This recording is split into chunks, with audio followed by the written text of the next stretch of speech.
Čau bez lidí, čaute, takže teraz vám ukážem vlastne ako si stiahnuť Counter-Strike 1.6 novú verziu. Spustíte svoj prehľadač, napíšete www.gamecdev.cz lomeno nová pomůčka verze enter.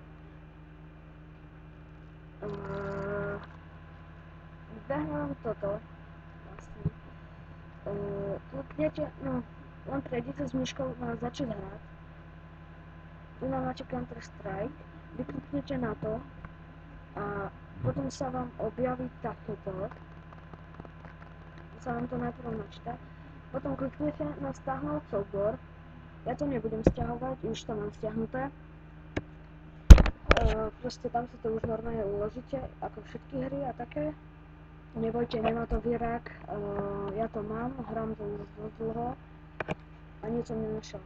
Vybehne vám také, budete tu mať Half-Life, Counter-Strike, Minecraft, tak záleží na tom, čo si chcete spustiť. Najprv budú také tie dve šipky, kliknete na to a zeleným tam máte instalovať. Ja vám musíte kliknúť na to, tam taká tabuľka urobí a bude sa to inštalovať. Ja mám aj Half-Life inštalované, tak, a ak dám na Minecraft, tak tu je to, že inštalovať. Kliknem na to, asi mi to bude načítavať, ale ja to nechcem, alebo ja to mám a veľmi tak nechodím cez to.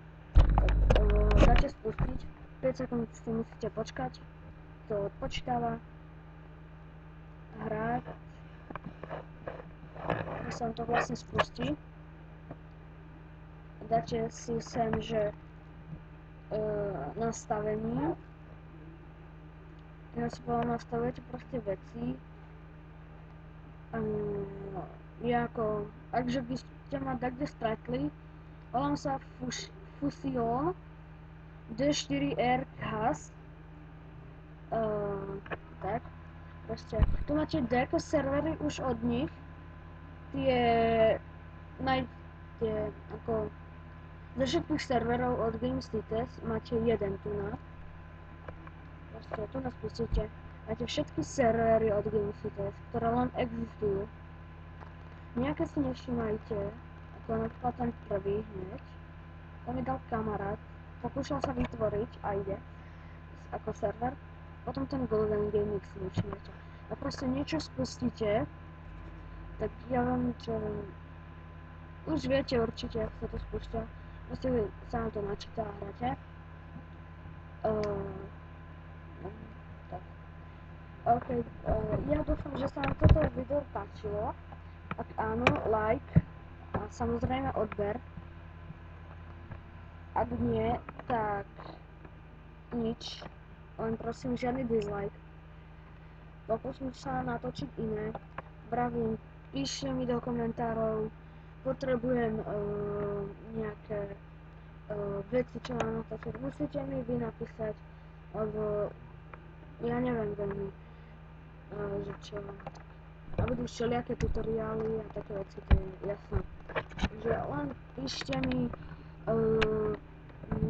ak budete chcieť môj Skype alebo Facebook, napíšte mi to do komentárov, ja vám to dám.